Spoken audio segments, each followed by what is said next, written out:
What's up, everyone? Welcome back to the Film Jump with Jesse and Chris. We're bringing you Godzilla King of the Monsters. The review came out in 2019, and it's the sequel to Godzilla 2014 and Kong Skull Island. I prefer it to 2014 overall, in my opinion. Yeah, I prefer it to Kong Skull Island for sure. And then it's like I definitely prefer it to Kong Skull Island. it's like neck and neck for me with Godzilla 2014, but we'll get in that. It came out in 2019, right before COVID, the year before COVID, I should say. Yeah. I don't think it was really brewing at that time, and unfortunately, this one did the least amount box office wise. If Godzilla vs. Kong was not already a done deal that they were in the midst of making, if the existence of Godzilla vs. Kong depended on the success of this movie, Godzilla vs. Kong would not have been made. Yeah, this would have been the last one. It would have potentially been a franchise-ending entry. But, over time, I think the legacy of the film is quite positive. People regard it pretty highly, and, the franchise has continued, and, this will get repackaged with the other movies. It gets rewatched on the streaming services, all of the books and the toys and the comics all sold well. So, the legacy of this movie is stronger than it got in that moment, which is good. Yeah, I remember so clearly, just like we talked about in Godzilla 2014, they announced this one and they start telling you who's directing it. Mike Dougherty. Dougherty. Mike Dougherty. And we get the rumblings of what's going on, production wise. And I'm like, man, this is kind of really cool because Godzilla 2014 for us Godzilla fans was massive. A great first entry. Not a perfect film. Yeah, and they initially had announced Gareth Edwards was coming back, along with the fact that Mothra, King Ghidorah, and Rodan would be in the movie. Yeah. And then Gareth Edwards went to go do Rogue One. Didn't have a great experience on that movie, I guess, and kind of noped out of movies for a few years. And so they handed this one off to Mike Dougherty, who clearly, top to bottom, unabashed Godzilla fanboy. He throws in the Easter eggs and the references and the allusions to all of the lore and mythology. He definitely knows his stuff and is not and was not hesitant to cram as much of it. Per capita, per second, this movie is probably loaded with the most Easter eggs that a Godzilla movie could be loaded with. Yeah, as far as the Monsterverse films, definitely. But yeah, I remember on Twitter, I'm going to throw it up on the screen so everybody can see it, but it was kind of like a cool fanboy moment for me. And there were some articles on it. I tweeted at Mike Dougherty that I said, hey, is Godzilla going to get any tweaks or redesigns from G14? And he actually quoted it and responded back and said, he is evolution in the flesh. So, and then from there, everyone's like, oh no, don't change it too much because we like G14's design. Yeah. What could it be? And but I really love that he said that, because I'm one of those that, yes, there are many Godzilla movies and a lot of different continuities that aren't connected, but I do like things that can apply universally to all Godzilla incarnations. And I like the idea of Godzilla constantly being an evolving, adaptive, changing creature. Shin Godzilla kind of canonizes that as well. He's got 4 forms in that film alone. So I always kind of my fanboy thing is that I always look at all the old movies where Godzilla would change pretty drastically between movies. And yes, the real world explanation is that they changed and they made new suits each time and new design work. But the in-universe explanation is that, well, if Godzilla gets frozen in ice for 7 years, he comes out looking different. If he spends more time in the water versus more time on an island, he's just going to naturally evolve because he's that type of creature. And so I like stuff like that. I like to try and canonize it or try and make it an official part of the lore. So yeah, for me, Godzilla always changes, and it's not... This isn't something where it's you're not allowed to do it. It's no, that's part of it. Godzilla evolves. That's just how it goes, Yeah, it's a great way to have your cake and eat it too, in the Monsterverse specifically, because as a director, you get to inject your own inspirations and your own design, and then you can say, well, he's evolution in the flesh, and it works canonically. It works. Yeah. And now that we have Godzilla Kong: The New Empire coming out, Adam Wingard is now able to do his own version of Godzilla, what he wanted to do, I think, in Godzilla vs. Kong. Yeah, and people were being a little sort of cross about him, they're like, oh, he's just going to do a new version. It's he did an entire film of Godzilla vs. Kong just using the 2019 design, more or less. He had some minor flares, but they essentially used the exact same version. And so he did a whole film that way and just accepted that he was making a sequel to King of the Monsters and used that Godzilla. But then now with GXK, he's getting to actually do his own unique version, and he's building it into the story. From it looks like Godzilla kind of cocoons himself and comes out different. Like he's baking it in. He's not just having Godzilla transform off screen. Right. So it's like hats off to him. That's cool.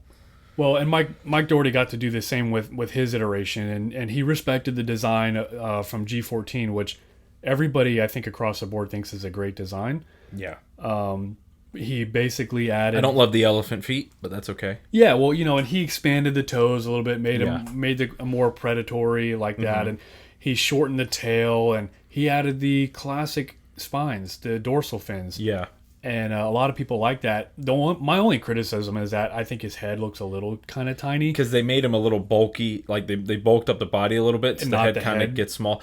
In the Heisei series, as they sort of increased Godzilla's mass and proportions, the head would kind of seem to get proportionally smaller each time. Bit, yeah. And so it's a little bit of that going on. So that's one of the counterintuitive things about it. It throws the proportions off. And I'm a lean Zilla kind of guy. Like, you give me the Final Wars design or Godzilla 2000, like I kind of like the leaner look as long as you're not going full like iguana, Yeah. I definitely like both. I like G14 and Do Godzilla, as they coined it on Twitter. G19. I refer to him by the years. I don't have the cute nicknames. Yeah, G14, G19. Yeah. I like them both equally. I like the original one because it's the original one. These people came up with that. Of course. And then I like the touches that Mike added. So, yeah. So the film came out to very mixed and negative reviews. A lot of people actually called it like almost like a Roland Emmerich type movie. Ugh. And it's not. I think that's a little disingenuous. Yeah, and not that we're necessarily saying that those are the worst movies in the world. There are bad Roland Emmerich movies, but also, Independence Day is awesome. So, I mean, whatever. Yeah,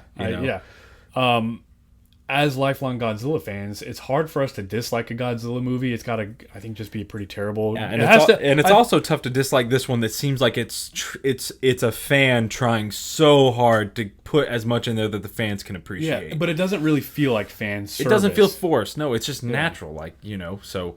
You get Bear McCreary on the score. He brings back the original using themes. the classic themes. Mm-hmm. That's something that should not have only been done for this movie. It should have been done for 2014 and should have been continued for the other movies. Like Godzilla with the theme song is like James Bond with this theme song. The music needs to be there, in my opinion. Mm-hmm. All of the other alternate themes you can come up with can be good, and we've had better and worse ones, but you're not going to beat Ifukube. You're not going to beat the classics. You're not going to beat that nostalgia. Like, sorry, it's a true thing. And they can do like a -1 where you have your music that you've come up with for this film. Exactly. And then in key moments, exactly, throw that classic score back in there. Goosebumps. Because then it would just make that much more of an impact. Yeah.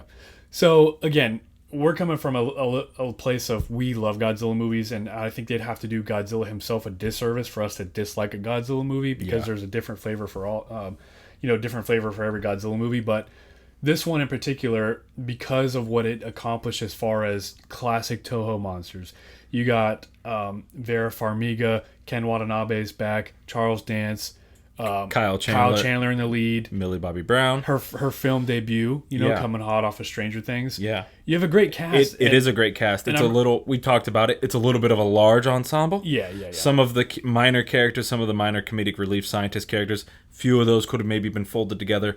Maybe one or two of the military characters could have been folded together to kind of streamline the film out a little bit, but that's hardly a deal breaker for the movie. It's just a little bit of a big human ensemble, that's all. But it's just a very fun movie for a Godzilla fan. Seeing the classic Toho monsters and the design that Mike and crew came up with, all very good. I mean, what they did with Monster Zero, King Ghidorah and Mothra in particular, they're great. Like they're so cool. And I remember when the trailer dropped, I was like, wow, I am just as hyped now as I was when I saw the G14 trailer. Yeah. And watching it, I had to watch it like 3 times in a row because my mind was blown. Yeah. And they did it to Claire de Lune, which was just a stroke of genius. Yeah, probably the only thing I'll ever agree with Ryan Johnson on is he said that whoever decided to use Claire de Lune in the trailer deserved a Nobel Peace Prize. It's like, okay, you were finally right once in your life, Ryan Johnson. Yeah. But excellent trailer. And yeah, it's for a lifelong fan to see, okay, we've gotten the modern Godzilla redesign, and then to see, okay, now King Ghidorah and Mothra and Rodan, and to have that kind of great throwback to the 1964 Ghidorah, the three-headed monster, which also featured those 4 monsters, it was kind of a spiritual remake or reimagining of that concept. So stuff like that, paying tribute to the lore and the legacy, I really like that as a fan as well. Yeah, I would have liked to have seen Anguirus as one of those Toho monsters, maybe replace Rodan or whatever. Always love Anguirus. And I know the little Easter egg he dropped in there that when they're in the underwater, the skeleton is there. The skeleton's there. It doesn't count. Yeah, for like from Step Brothers. That's not enough, Dad. Yeah. That's not enough. I want real Anguirus in a movie. But yeah, I only have like a couple minor things, and some of my little tiny issues are with some of the VFX is a little muddy because of his creative. I say Mike's creative choice to use the weather as like an anomalous thing for Ghidorah. So anywhere Ghidorah goes, there's hurricanes and rain and massive wind and dust and it kind of shadows a lot. But I understand what he was going for creatively. There's a line there in that it helps add a lot of sort of character and dimension and dynamics, but it can distract and it can kind of muddy the visuals a little bit. So there's levels to which how much is the right amount, how much isn't the right amount, and it's a tough call, but it kind of crowds the image a little bit. Another thing I kind of don't really like is some of the dialogue choices, is particularly like the jokes don't land. There's one joke in particular when they first talk about Ghidorah, and then the one character who I don't even remember his name. He's kind of a superfluous character. His name's Sam. Sam, yeah. And he drops a joke in there, and I'm like, okay, that's a little lame. But the one I think is... Well, and also, the thing is, like, it was like they were trying to make the edit so tight that they just sneak that joke in there very fast. It's like they don't even give any of it a moment to breathe to actually have, like, the comedic landing. It's just like...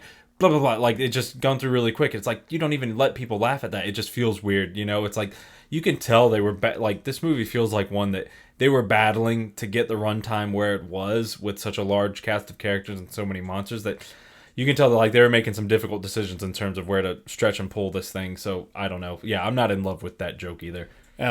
I do like how corny the other one is, though, later on, where he goes, "Oh my God," and then he goes, "Zilla." Yeah, that's fun. Different folks. I feel like I might have said that in real life. Yeah, different jokes are gonna land differently. Yeah, it's hit and miss. The movie doesn't really linger or relish in the humor so much that it's like they do go by quick. So it's like, well, it doesn't like ever feel like the movie's in like comedy mode, which is kind of relieving. One thing that I did hear is that there were some things happening behind the scenes, so to speak. I don't know about production issues or reshoot issues or stuff like that, but I saw that there were some issues with like VFX and like the management pipeline that happens naturally with these things. It's like the opposite of what happened with -1. For example, when it first introduces Madison and Emma, and you hear Mothra's kind of roar, and then it pans from their sort of shack in the woods to the facility. Yep, to the temple. The temple. Right. Apparently, they did that shot like so many times. I don't have it in front of me. It was a couple dozen different... Yeah, 40 or 70, something ridiculous. And then they end up using one of like the earlier ones anyways because they just couldn't get it right. And that's not acceptable. And we're talking about different variations of the shot to decide which one was going to be the official shot in the movie. Mm-hmm. Just a sort of excessive thing of... Why do you have to do 30 different versions of a panning shot? Like, how can it matter? Like, yes, these shots matter, but how can you have that many different renders of it that you have to decide between? Like, it's a pan shot. Do like 3 or 4 versions. It's just that kind of typical sort of Hollywood excess. I remember one interview that Mike Dougherty did where he said that this was the most... not that he's made 100 movies or anything, but he said that this was the most test screened movie he'd ever been a part of. Mm-hmm. That it was just kind of relentlessly tested and sort of, and every time you test screen a movie, you get the note cards from the test audiences. And so you can just feel like this is a movie that was just like whittled around with and fiddled around with and reworked and it just feels very much like a movie that they just wanted it to badly work. And maybe they were over testing it and thinking, does this work? Does it not really work? Is it really kind of hitting, maybe it's just a movie that was just ground a little bit too much in that post-production phase. Yeah, when you have problems like that, it's because maybe not necessarily here, but the studio will interfere and they'll have mandates that kind of go against the director's vision. Mm-hmm. And I think with Dougherty being such a huge Godzilla fan, he probably had really good intentions, but it screens so many times. You have to change so many things. And then you get into the part, well, we can only do these visual effects so many times, and they're not going to, stand up to scrutiny Yeah. like maybe some of the other entries do. And then you kind of lose a little bit of the vision. And no, he hasn't done a whole lot of movies before, but Trick or Treat and Krampus were both good. Like, Yeah. they're both good. He has Yeah. the horror background, just like Yeah, and he was Adam Wingard, you know? Yeah. Yep. And they were good. And he's got a clear, like, style.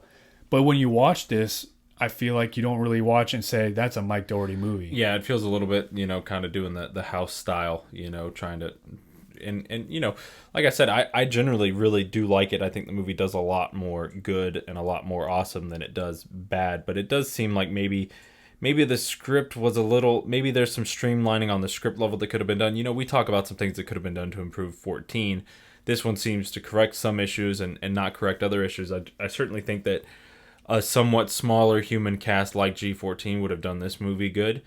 And maybe the mechanizations of the sort of plot, villains or antagonists could have been a little streamlined a little bit.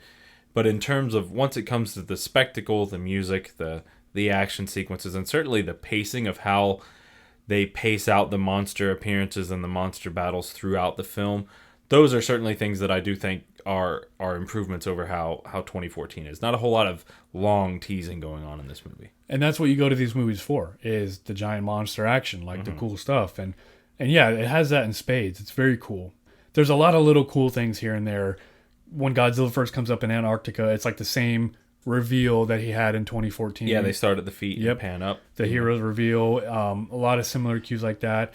I mean, Rodan's reveal coming out of the volcano, and his chase with the jets, that's so cool. Yeah, there's a lot of cool coming stuff. out of the volcano is a nice nod to how Rodan was defeated in his original film. Every outpost number is a reference. He's at Outpost 56. The original Rodan came out in 1956. Mothra's at Outpost 61. Her original film came out in 1961. There's a lot of that going on. Godzilla's Outpost is 54. So like just things like that. Like, it's nice to see just the casual, like the Godzilla DNA is in this movie from top to bottom, and that's just nice. That's just a nice baseline thing to see. Yeah, the one thing I think I wish they probably could have maybe referenced more in the future installments, and maybe they still can, is they kind of use the oxygen destroyer and it kind of just goes away. Like, it's like, we're going to use this thing because it's awesome and we all know it's, but then nothing happens. And maybe they're saving it for a destroyer. Maybe, I don't know. Yeah, they've always got it in the back pocket. I think it's the fact that it's introduced kind of clumsily in the edit about 30 seconds before they use it is weird to me. They have a moment earlier in the film where they're having this sort of hearing on Capitol Hill, where that military character Stens is there, and I feel like that's where, as part of a larger version of that scene, they could have introduced the oxygen destroyer as a potential countermeasure, so that you're setting it up to be used later in the movie. Because the way it is in the movie, it's just kind of like, he pops up on the screen and is like, we've got the oxygen destroyer and we're firing it now. It's like, we've already what? launched it. Like, it's like, yeah, it's like good gravy. Like, kind of comes out of left field. It's like no one's against using the oxygen destroyer, but kind of threaded into the movie in a little bit more of a normal way. But I think it's something they're keeping in the back pocket. Certainly, if this movie had been if this movie had made $1 billion, there'd already be a solo Godzilla sequel that probably would have followed up on some threads. But it's still there. And who knows what the future could hold, Yeah, they could realistically do whatever they want. And I did like that this film was a big sort of a transition from the very sort of grounded realism of 2014, where the most wild thing about that movie is the presence of a couple of monsters coming into the normal world. And this is a film that takes place 5 years later, and it's not a normal world anymore. This is now a world of monsters, and they're finding more by the minute, it seems. And then the monsters uprise, and then they find out that this Hollow Earth concept is very much a reality. And so this is kind of the fulcrum point, the transition point from the sort of normal world into this kaiju world, this monster world of sort of fantasy and sci-fi. And I do think it does that quite well. Yeah, it does kind of touch that fantasy, but still maintains that grounded reality. The aircrafts like the Argo and all the technology is still grounded in what we know today, before it makes that leap in Godzilla vs. Kong, where we have heaves, they're like anti-gravity and and that's cool too. I love all of that, because you have each type of thing like that in all the old all the old Toho movies, you know. Yeah. So it's really what do you prefer, and I think it works. Yeah, you it's know? a little. Yeah, there's if you're looking for just the Godzilla movies that are purely hyper grounded with realistic military tech and weaponry, you're not going to find a lot of the Godzilla movies that do that. It's always a bit of a sci fantasy kind of genre. There's always super tech is always part of it, whether it be giant robots or maser tanks or special super X flying vehicles and things like that. Like that always just kind of comes hand in hand with it.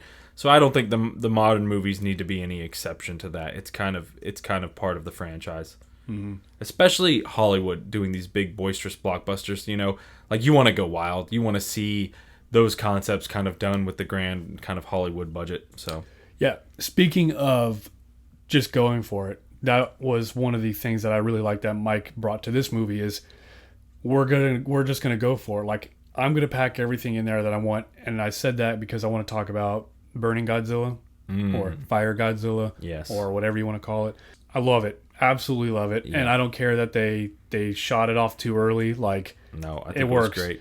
You know, and he gets really specific. Like this is a certain perfect storm of events has to happen for him to become like this. So it's not just whatever. But you can tell we were talking about before we recorded how Godzilla's like Goku. Yeah, like it's anime rules. It's like the Kaioken, like how once a new form is reached or a new power is unlocked, the first time it's sort of very wild and out of nowhere, but then after that, maybe they can kind of master it a little bit and whip it out more. You know, people are asking like, so what is that form? How does it happen? Can he just do it? It's like anyone who's ever watched an anime or grew up on Dragon Ball Z knows how this works. It's like you acquire a new form or new technique, and then it's in your back pocket, and you just have to, you know, try really hard to bring it out again. Like this isn't anything wild for us. Yeah. He talked about the specific things that have to happen, and I think really it's just he gets the boost from the nuclear bomb, and then also Mothra's sacrifice and her essence or whatever energy falls onto him, and I think it's both of those things combined. It's clearly a mixture because he was set, according to the film, set to blow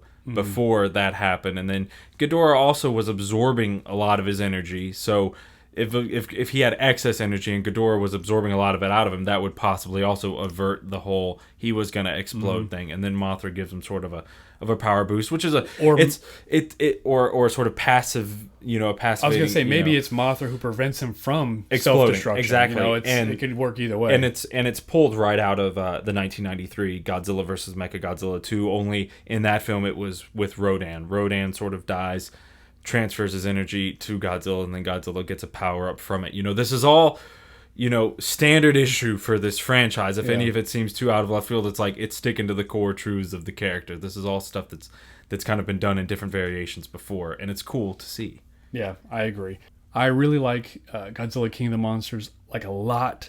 Saw it on IMAX a couple of times.